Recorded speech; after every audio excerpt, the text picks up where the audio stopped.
Alrighty! Hello, hello, ladies and gentlemen. My name is Prince Zodiac, and welcome back to another episode of Black Myth Wukong. In the last episode, we took on two of the secret Long bosses, Black Long and Red Long. Two electric dragons who were running away from something, possibly a perceived crime, but basically we're hiding in sanctuaries away from everything else, and we intruded upon their solace and killed their asses. Because that's how we do. Anyways, in today's episode, there's only a few things left to do, primarily taking on the big boy in that tornado right there. But before we get there, we've got two meditation spots in this area to find, as well as to get the secret item at the top of that wooden platform, which I know how to do now, and I will be showcasing in just a moment. But before we do that, first and foremost, let's see, village entrance for the first meditation spot, because I missed this one accidentally.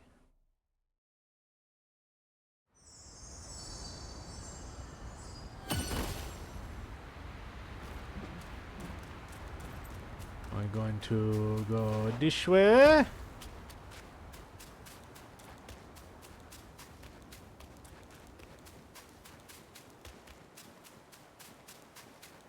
And go... There it is, over there. Here we are. Meditation spot.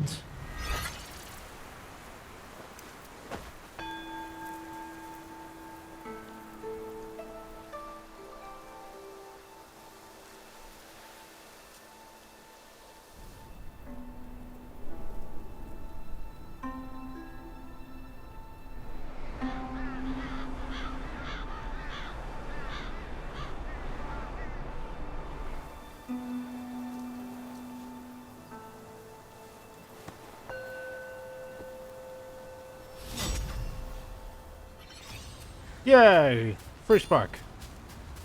Alright, with that one claimed, we will then be catching the other one, which is actually in the kingdom of Sahili, the land of gold.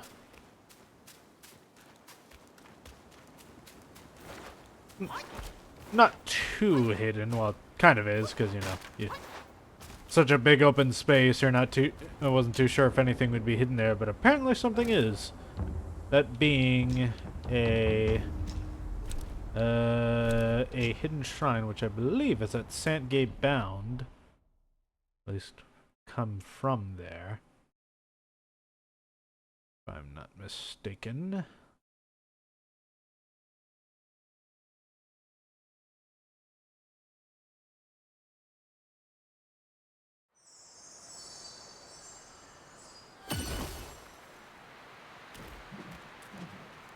Should be over this way. Oh, there's actually a chest over there. Oh, and over here. We've actually missed... Oh no, that's just open. There's a chest here, though, that we missed.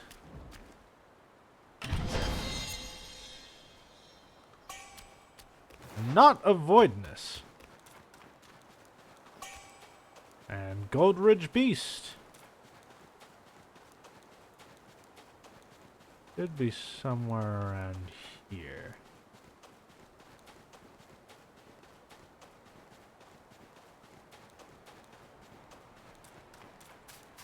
Keeping an eye out. There it is. There we go. Meditation.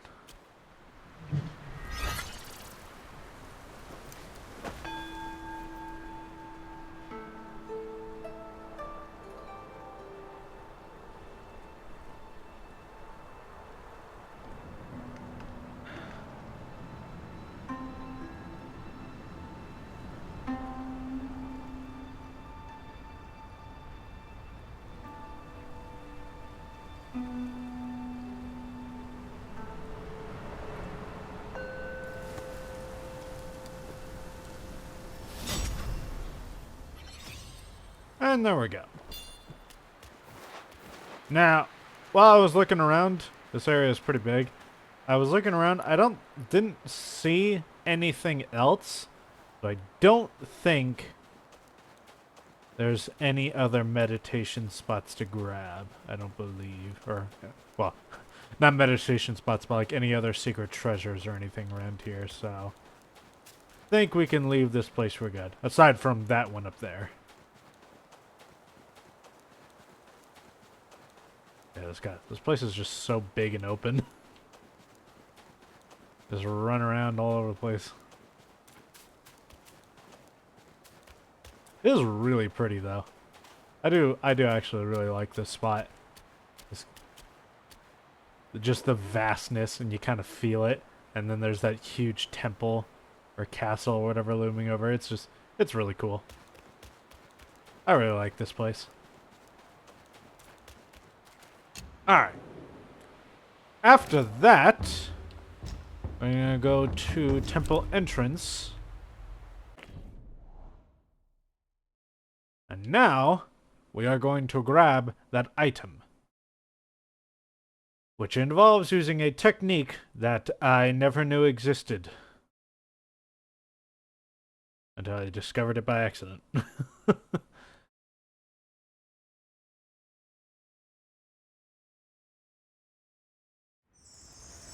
So, in order to get the item, you do require a double jump. Turns out, though, you kind of already have one. So, while I was trying to, sliding down and trying to get it, I was trying to maybe use the regular attack, the jump attack, to see if I could manage it somehow. Maybe, like, catch on the sidewall or jump from a higher point and then push myself forward a bit to try and get to it. And when I was doing it, I accidentally did this. So yeah, if you use the strong attack in the air, it's like a second jump. I never knew that. I'm pretty sure even the first time I played this, I just didn't grab whatever that item was because I couldn't figure out how to do it. I just never knew that the strong attack in the air is a double jump. But now that we do know it, though, we're going to take advantage and use it to grab that item.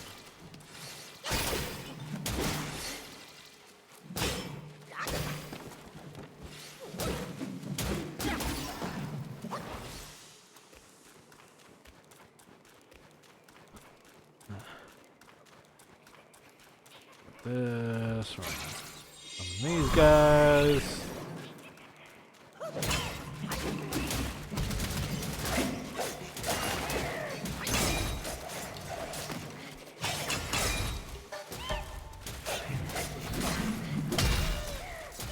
That guy.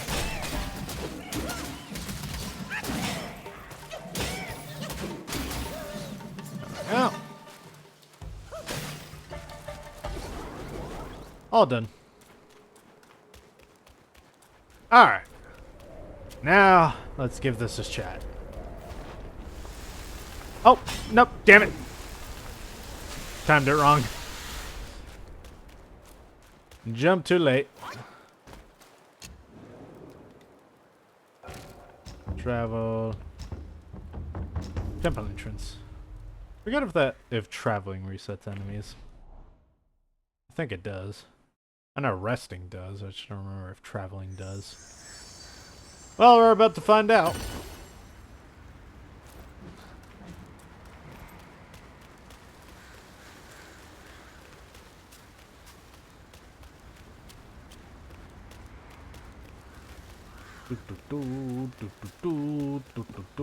Into the mouth of the tiger, down into the hole. Yes, it does, and then the knees have respawned.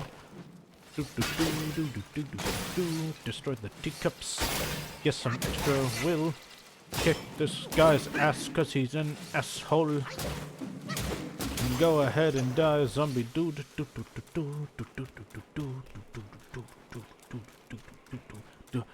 Summon my copies, making my own way down to the sand gate slide because I want the secret treasure.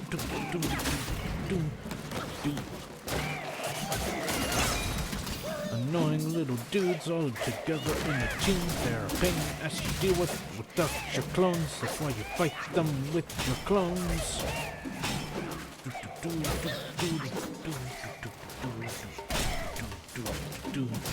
Kill your ass and kill your ass and kill your ass until you're dead. And try to get the treasure again. Let's see if I can do it. Yeah. Yes! Haha! Wonderful!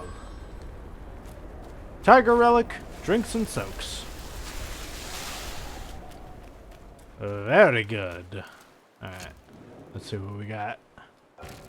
Rest. Brew. What does it do?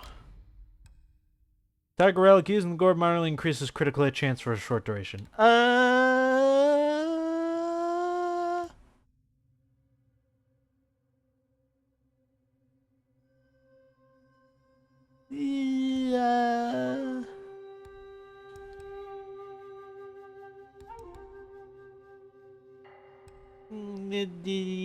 I kind of want to, but I also kind of like this. We're gonna keep Celestial Lotus Seeds.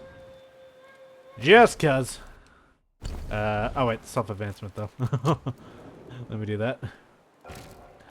Self-advance, reignite the sparks, yeah. Oh, I already got that, cool. Okay. There we go. Increase critical hit chance. Wonderful. Okay. I think that is everything, right? Oh, no, wait. I forgot the most important part of the intro. Education! Yaguai lore. I don't think we got any new lesser Yaguai. Let's double check. Nope. And no new Yaguai chiefs. No. Though I do feel like I'm missing one. That one. Right there. Is there anywhere I haven't gone? Yeah, I'll check it later. Yaguai Kings! Let's see. We have Redlong and Blacklong. Redlong first. Smoke rises high from wood of fire. Hit the back, let the beast respire. As in mist, thunders conspire. After the case of the old Long King of Jing River was settled, the Long Princes found themselves facing an uncertain future. Following the journey west, rewards were given based on merit, but only the Long Princes alone awaited judgment, heightening their anxiety. They sought out Yuan Shaocheng, and asked him for a sign of their fortunes. The sign shows the long lies hid, not a time for action, which became a thorn in their hearts. Among them, the most concerned were the 4 Longs who governed the 4 rivers, and knew well the might of those above. They took the initiative to resign, hoping to save their lives by retreating. Yet, the letters they submitted to the Celestial Court were all returned. Time flew by, and one day, Yuan Shaocheng sought out the 4 Longs. He relayed that the signs had shifted to the long lies hid. It stirs in the deep, indicating a favorable time of action. Sorry, I almost read that it's inciting for some reason. Upon hearing this, the 4 Longs left their underwater abode and went their separate ways to plan their next moves. Red Long was quite astute. Knowing that Black Bear Guai was greedy for treasures and had the protection of Guan Yin, he bartered all his valuable possessions with Black Bear Guai in exchange for an ideal cave nestled in the mountains. Afterward, he went into seclusion in the cave and slept for many years. One day, he awoke and wanted to soar up the sky and stretch his body again, but he found that he could hardly climb the clouds. He remembered an ancient saying: when a long wishes to ascend to the sky, it must first climb the claw wood. He wielded his thunderbolt tail to carve out a set of claw wood in the mountain tops to help him fly, but it was still to no avail. Redlong was unwilling to accept defeat and sought help from Black Bear Gwai. Although Black Bear Gwai was not good at flying, he couldn't resist the chance for profit that presented itself. He sold the Boshan censer he had brought from Guan Yin's palace to Redlong, claiming that the censer could create clouds and smoke. He cited a passage from ancient texts to persuade Redlong: "Along cannot traverse without clouds." Redlong believed this to be true.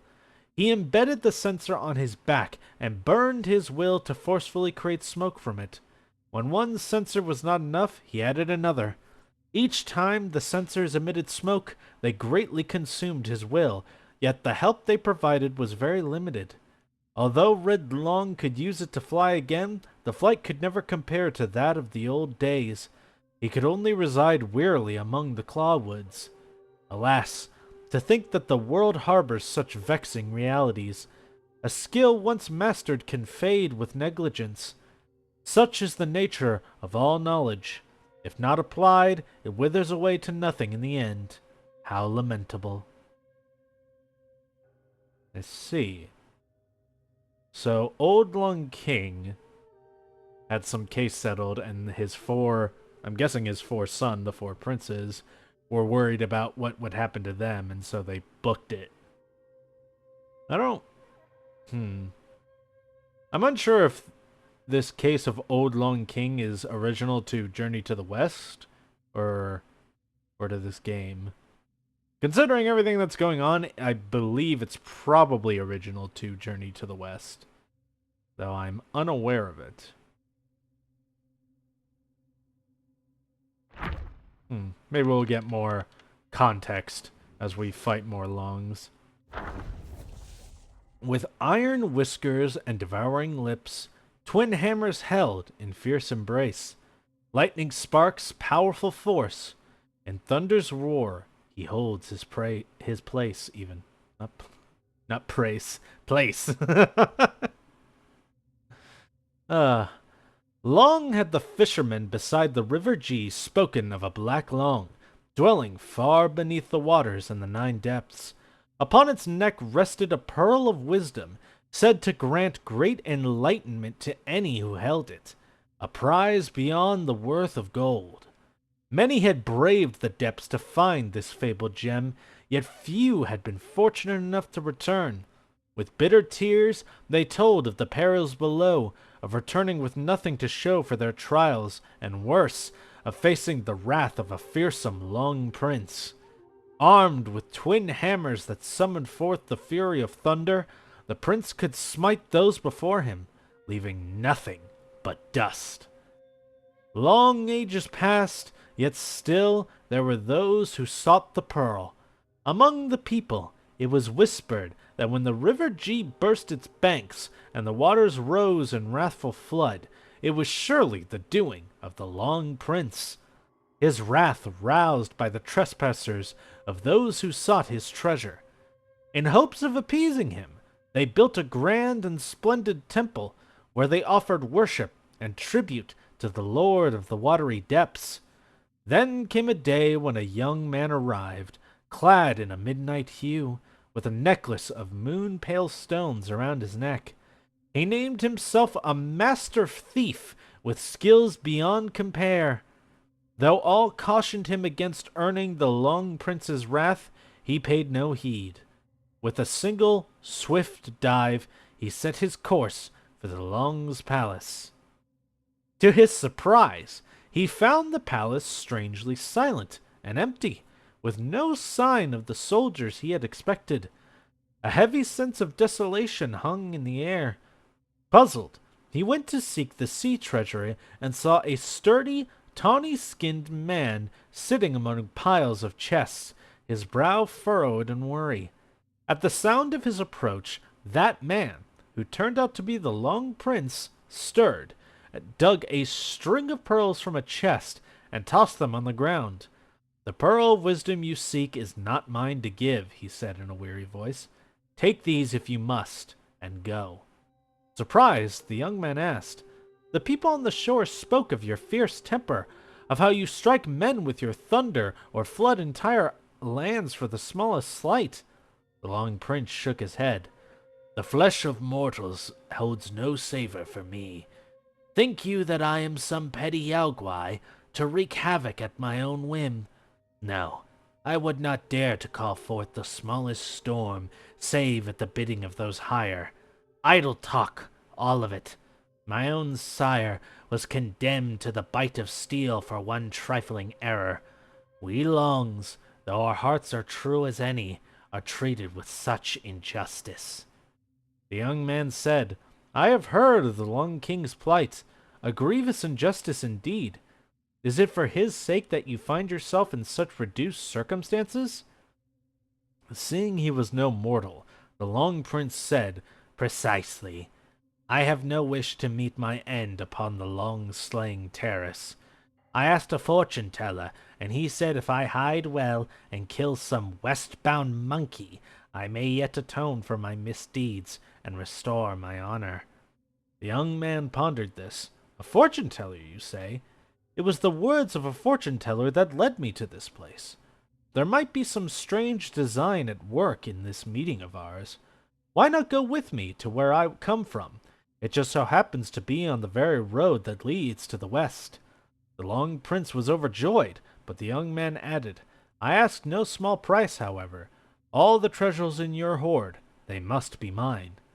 Since the day of the young man's arrival, fewer and fewer were those who sought to plumb the river's depths in search of the pearl. Later on, the tools of their quests were one by one set aside, and in time, the tales of the Long Prince far below and the pearl of wisdom he guarded were no longer spoken of. I see. So the Long King made an error in some sort of storm. That does sound familiar.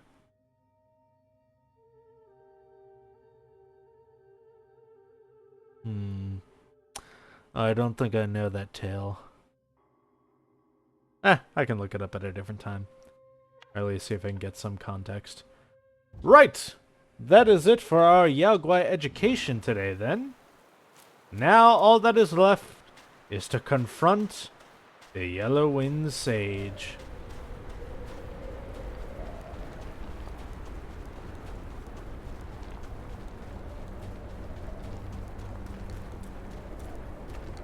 Let's do this.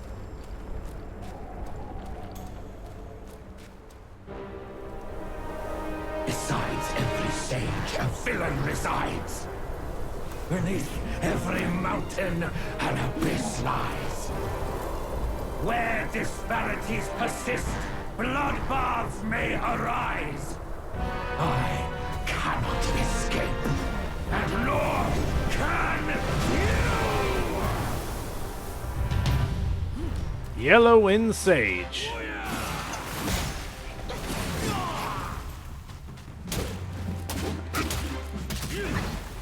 Now this dude has quite long reach with his weapon. Especially because it can also shoot out energy bolts. Watch the timing, and you should be fine.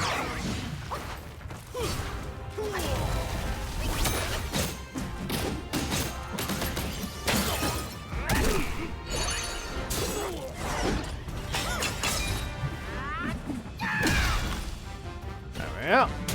Good open, good open, good open. One more taste of my Samadhi wind!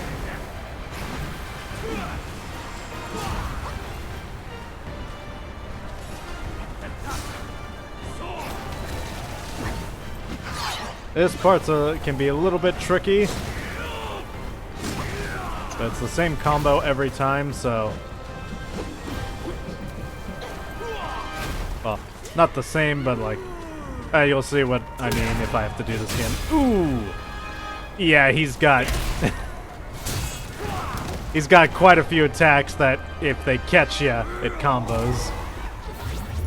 Ooh, and he can also summon the Fubon for an attack. Seems he inherited some of its power after we defeated it. Makes sense. I think that was the entire point of why he fought it. But yeah, this dude's got quite a number of combos to his attacks. Just pay careful attention to them. And especially watch out for his feet. Ow. Those kicks are what will get you into a grab.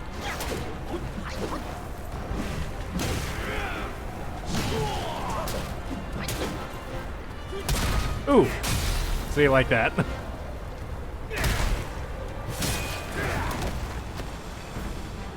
Be a little difficult to see it coming because it comes out pretty fast, but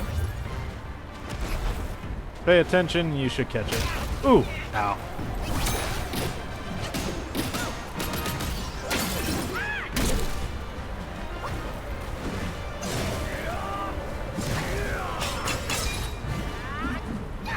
Get it.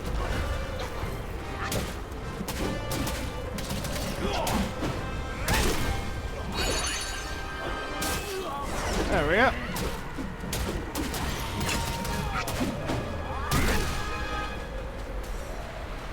I'm a renegade.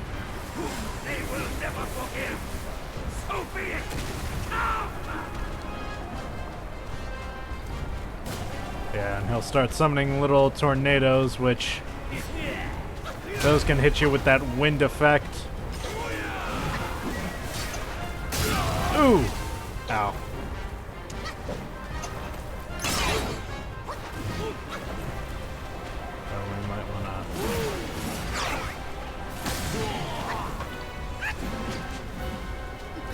Oh god. Yeah. If you get caught in one of those tornadoes, it can be a little troubling, but... Oh god. Oh god. Let me move! Do that. So that cancels out his wind, which makes this a lot easier.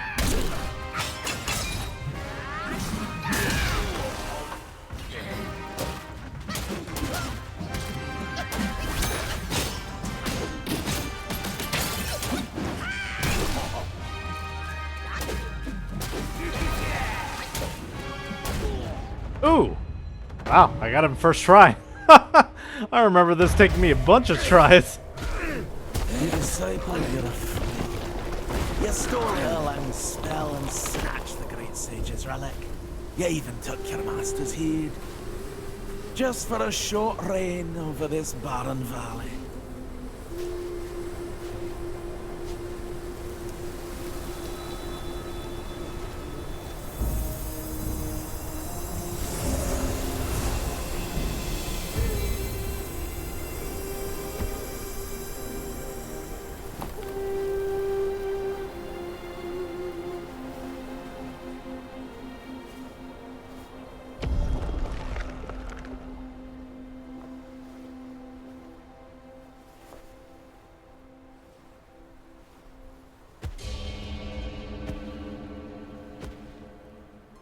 Amitabha.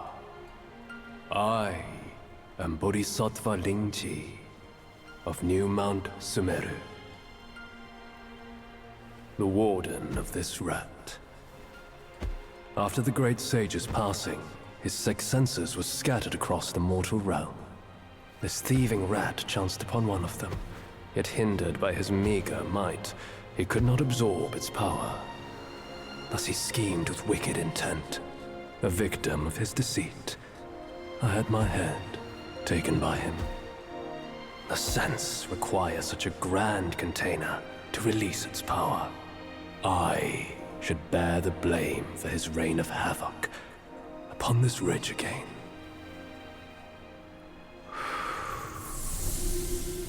Through your valor and sagacity, order has been restored. You are the sole worthy one to keep it.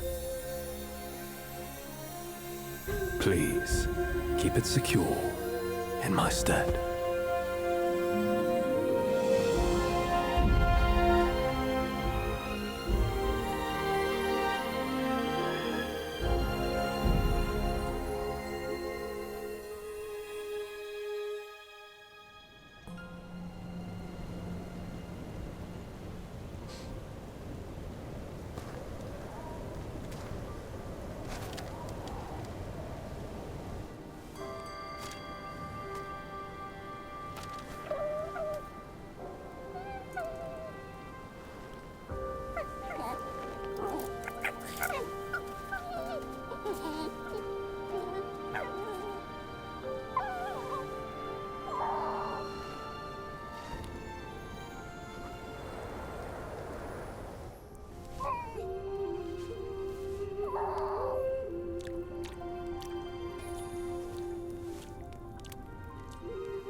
头上烈日倒下了，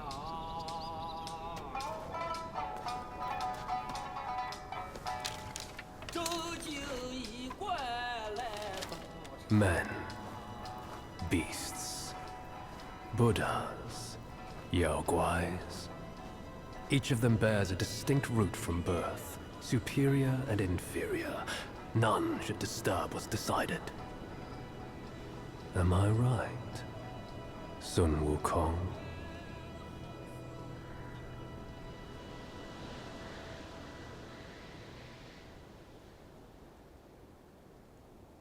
Another beautiful music video. With the wind and sand you've endured here, did you reach the forgotten kingdom at the end of the land? Did you find the clash of stones and the fall of Tiger's acolyte? If you shut your ears and heed only your inner murmur, I fear the more you yearn for flawless endings, the further you'll stray from the path. Rats and cats, neither grasped their destiny, and yet neither admitted it. Listen closely, young one. Their complaints ride upon the wind. New relic obtained.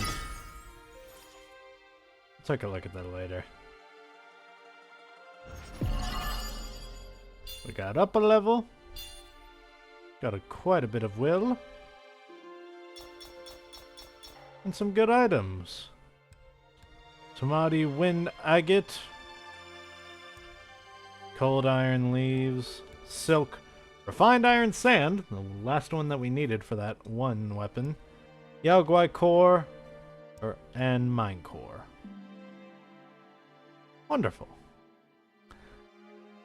We got this tapestry here of Chapter 2, depicting the original legend that Chapter 2 takes from. I believe, at least. That's what each of these are. As for that music video,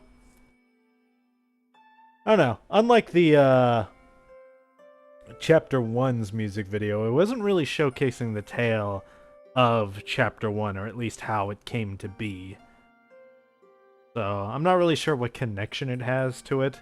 The message that I got is that, like, you know, men and beasts are bound by their natures, and their natures cannot intersect. Which, in terms of Yaoguai, seems to be the case. Kind of, maybe? Although, I don't know if it's a message I fully vibe with. You know, nature versus nurture kind of thing. I don't know. It's a complicated tale, but at least in worlds such as this, it's a lesson worth keeping in mind sometimes. Anyways, why don't we take a closer look at the tapestry? Let's see, where do we begin? How about over here? Spared him, punished him, avoided him, eluded him.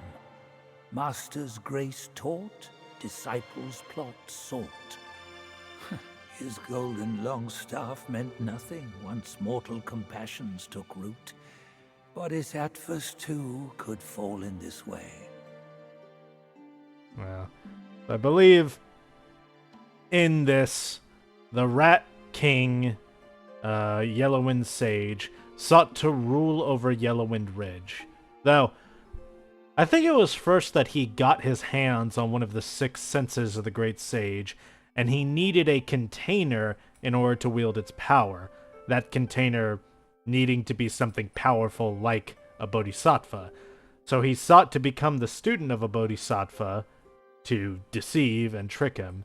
And I believe depicting how the Bodhisattva probably shouldn't have fallen for the Yao Guai's, deception, shouldn't have essentially gave into the idea that the Yao Guai was being genuine in his attempt to learn, which, again, I don't fully know if I support a conclusion like that, but at least in this case, it seemed to be true. I don't know if it's fully calling it, judge things by their nature, that nature cannot change, or more, don't fall for the tricks of people clearly trying to pull one over on you for their own ends. Maybe that's it. Selfish people should not be regarded as becoming selfless so easily, I guess. What's down here? On a white deer or a green bull the celestial courtiers mount. On a cyan lion or a white elephant the bodhisattvas ride. This great beetle, too, could be someone's mount. Right. That's the Fuban, I believe it's talking about. They had a bunch of guys. I believe that's the Tiger Acolyte over there. Perhaps.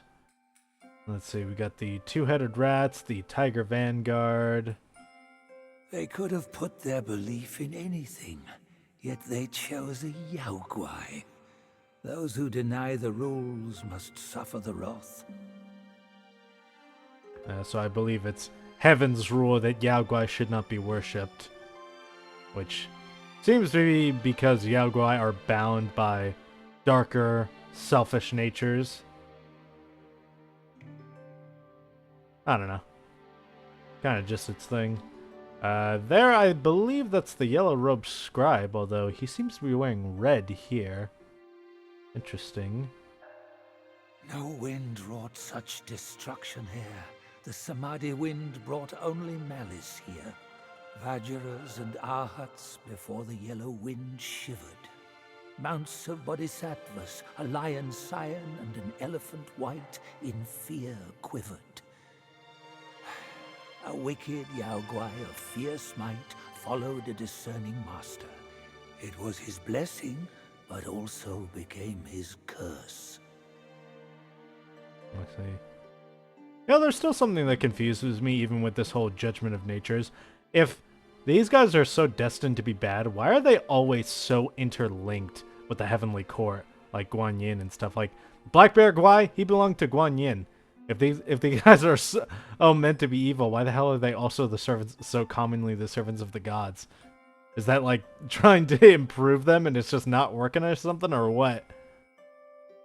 Yeah, I don't know. Anyways, let's see. What else do we got around? Let's see the Tang Monk anywhere. There's that big pearl up there, though. Yeah. Interesting. I always do love these tapestries. They're always so well done. Well, not left to do, but go to the next chapter.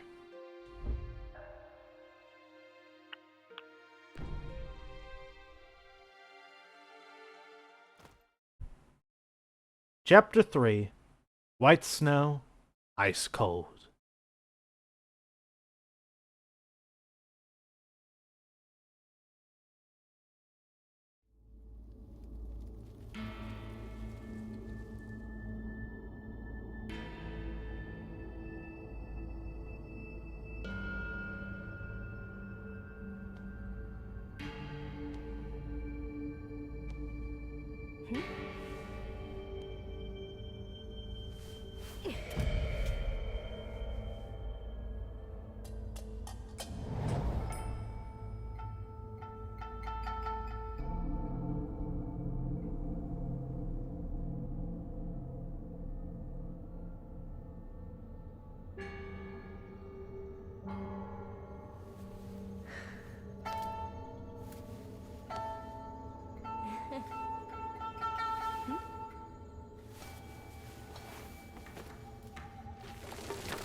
Hello.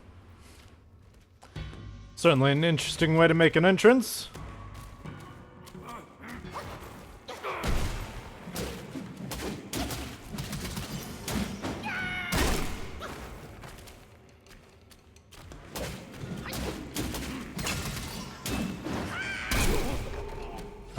Kind of just stood there and took that, buddy. Not sure if that was advisable. Righto! Wow, we got a lot of statues up here. Anything back here? No.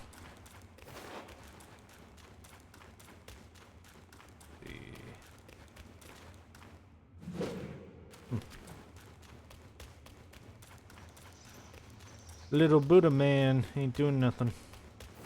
Alrighty. Where the hell are we? We're in some icy place of frost and snow. Ooh! Ow. Ow! Ass. Go die.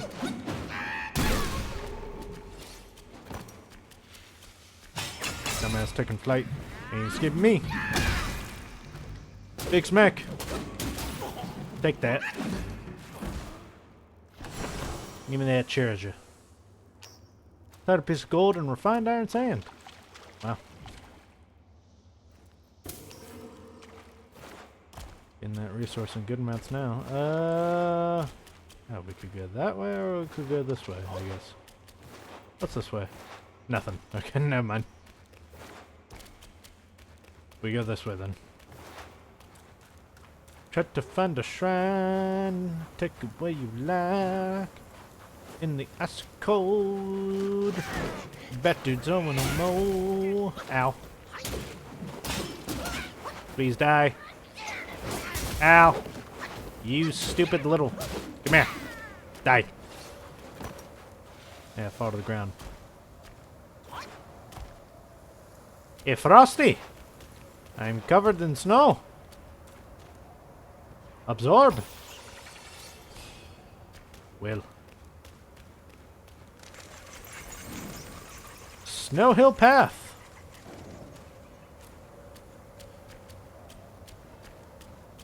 We are ice cold. Gentian. And we got a shrine. Ooh. One's made of like just sticks and stuff. Rest. And we can craft new weapons and new armor. We have Rat Sage Staff. Fourth move of light attack combo. Mobile staff swing can stir up a whirlwind into sands, increasing attack range and damage. Alright, but I don't have the will for it. And considerably increase damage dealt by pillar stance moves. I still don't have pillar stance, so it won't be as good of an investment yet. I don't have enough will for either. I know I could probably get some though. And nothing for that. Why don't we, first and foremost...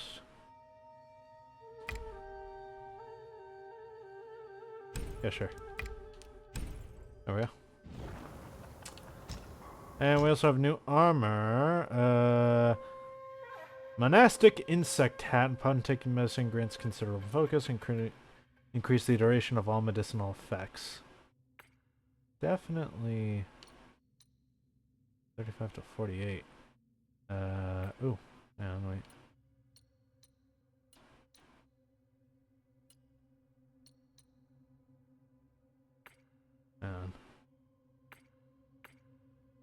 Oche Battle Robe. Decoy and duplicates are cloaked in yellow wind, granting them considerable damage reduction.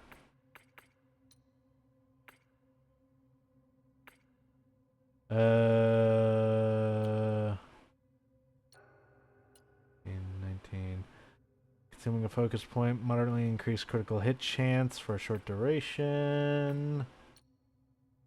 And it's chill resistance too. And decoy and duplicates are cloaked in yellow and sand.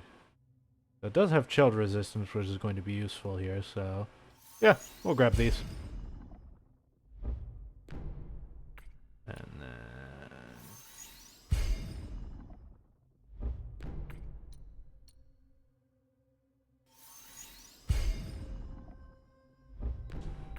please. As for this... Oh, I don't really have one, so... I'll keep that one for cosmetic purposes. That doesn't leave me enough to craft these, though, does it? Nope. Alright, whatever, that's fine. We do have no reignite the sparks, so let's do that. Alright! Ooh, looking fine, looking nice. And I do believe that is all we have time for today. Next time, we begin our journeys here in this land of ice and snow and a lot of frozen dead guys up ahead. That's grim looking. Yeah. Anyways, thank you guys for joining me on the journey so far. Leave a like and a comment down below if you've enjoyed what you've seen here. And also remember to consider subscribing, and if you do, be sure to hit that notification bell. I would truly appreciate it. And I hope to see you all next time. Peace out.